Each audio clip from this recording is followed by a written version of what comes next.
Miss Naomi yashyize mu rujijo abantu benshi cyane, nanjye nabirebye ndavuga ni ibise byabaye ryari ko abantu benshi batari babizi, abantu baba bafite agahinda ariko abantu benshi ntibamenye ngo agahinda umuntu afite nakahe, ariko kuri iyi nshuro noneho ibintu atangaje bitunguye buri umwe wese, ndetse navuga ko ari ibintu bishya ndetse bitangaje cyane. Hanyuma muri kano kanya navuga ko ari bwo post igeze ku rubuga rwa Instagram, post ikomeye cyane, ntabwo ari ibingibi muri kubona ahubwo ibyakurikiyeho.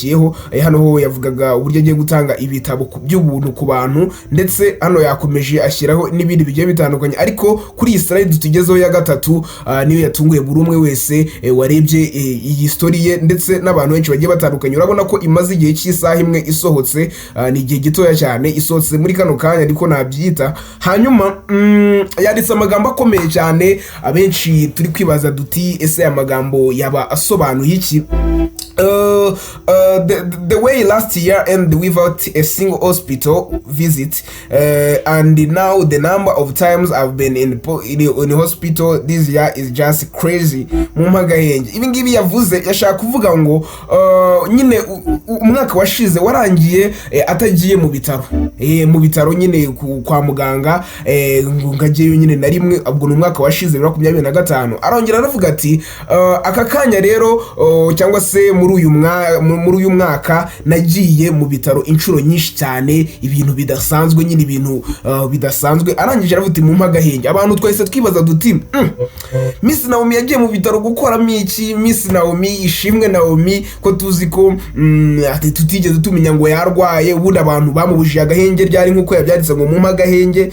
Turabidutera urujijo cyane, turibaza duti se ibi ngibi byaba ari ibiki? Hanyuma rero haciye akanya gatoya nibwo twabonye ikintu gikomeye cyane, tukibaza duti ese Miss Naomi ni bande bamubujije agahenge? Ese yagiye mu bitaro inshuro nyinshi arwaye ibiki? Twakomeje kuri slide ya kabiri, urabona ko ho haciyeho iminota 59, ubwo hari isaha n'iminota, tukiri mu rujijo twese tubona iyi post, aho naho yahise aza abitangaho umucyo, ariko abenshi twitwumiye turi kubaza none ibi ngibi yararwaye ibiki, byagenze bite? Aravuga ati you guys are honestly the sweetest.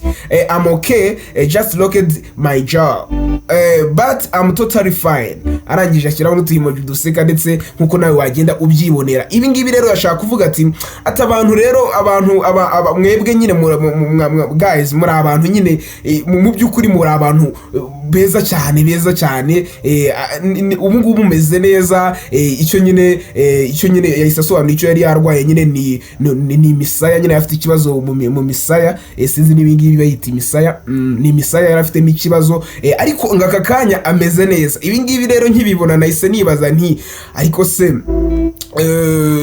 ibi ngibi byo noneho turabyita iki?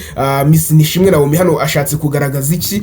Ashatse kuvuga ko arwaye imisaya, dore ko imisaya kugira ngo urware umusaya ni ibintu bikomeye cyane, ntabwo ari indwara isanzwe kumva ngo umuntu runaka ngo yarwaye imisaya, ndetse abenshi babizi cyane barabizi ko uyu Miss Naomi ari umuntu nyine w'umusirimu, ataruva wenda ngo yahekenye ibintu ngo bikomeye cyane ngo bishobora kuba byamuteye imisaya, ariko hari ibintu byinshi bitera imisaya, ari nabyo wenda navuga ngo tuvugeho gatoya. Iyo urwaye umusaya rero bishobora kuba byatewe n'ibintu bigiye bitandukanye. Ikintu gikomeye cyane gishobora gutera ibi bintu abantu benshi batazi, iyo umuntu afite stress cyangwa se ahangayitse cyane, ashobora guhura n'iyi ndwara yo kurwara nyine imisaya nyine ikamurya cyane. Ibi rero ngo nibyo byatumye uyu nguyu ajya kwa muganga. Ukibaza ngo se ni ibibazo yari afite, ese hari ibintu yaba yarariye bigize navuga ko bikomeye cyane bigatuma nyine arwara umusaya? Ni ikibazo nyine wenda wagenda wibaza, ariko aka kanya avuze ko ameze neza. Nyuma y'ibyo rero yo kugira ngo nako mbere gato yo kugira ngo avuge ibyo byose, yaramaze gukora agashya, yaramaze gutungura abafana be ndetse n'abakunzi be. Twese turi kuvuga duti Miss Naomi rwose ni umuntu mwiza, nubwo nabwo yakoze igitabo cyitwa More Than a Crown, kirahenze kukigurira, biragoye, numvishe ngo ni 80,000 na bingahe, biragoye biramugoye kukigurira. Hanyuma hano imbere yuko ashyiraho biriya byose ka hari abantu bamuteshaga umutwe ngo ararwaye n'ibindi byinshi bagendaga bavuga bibaza ngo impamvu ngajya kwa muganga. Mbere yaho nibwo yari yashyizeho ikintu kivuga ngo agiye gutanga ibitabo 12 ku muntu nyine witwa Kism wari wavuze ko nyine ashaka gutanga ibitabo. Arangije aravuga ati kugira ngo ujye muri giveaway cyangwa se kugira ngo ushobore kuba wahabwa iki gitabo muri ibitabo 12 by'ubuntu bigiye gutangwa, ngo nuko urabanza gushyiraho comment hasi muri comment nyine muri comment section, hanyuma warangiza ukandika impamvu ukeneye icyo gitabo. Noneho nuza kabiri, ikintu cya kabiri wari ugomba kugira ngo ubone icyo gitabo nukubwira inshuti zawe zikarayikinga comment yawe. Zarangiza kurayikinga comment yawe, hanyuma rero ukaba winjiye mu bantu bashobora kubona ibyo igitabo mu bitabo 12. Hanyuma rero ubwo akavuga ati abantu 12 baragira like zakunzwe cyane cyangwa se zakunzwe cyane nibo bari buze kubona iki gitabo nyine. Hanyuma ari ikintu mbonye gisekeje cyane, ntabwo nakibonye mbere, ntabwo nakibonye dore ko post imaze amasaha 5, ariko nanjye ndakibonye ndumirwa cyane. Muri caption nyuma nyine mu masaha 5 ashize yavuze ati are you ready, thank you. Ahita ashimira wa Kism Rwanda, ntabwo muzi ariko turaza kumureba yone niba ari na ngombwa. Hanyuma aravuga ati now let's see our lucky winners. Arangije hasi muri comment ni ibintu ntabwo nabibonye. Nyuma y'amasaha haciye amasaha 3, murabona post imaze amasaha 5, none nyuma y'amasaha agera kuri 3 aciyeho nyine nibwo yahise avuga ati don't forget to write this post as well, you are ready. Yahise avuga ati ariko nabwo kandi ntimwibagirwe kurayikinga iyi post nyine. Iyi post yari yashyizeho ubona ko nyine ashaka gutebya, avuga ati niba rayikinga comment zanyu nyine ntimwibagirwe kugira. Barayabonye nyine abantu bari gukunda comment kurusha post ya, aravuga ati nyabuneka ntimwibagirwe no gushyira karayiki kaba gakenewe.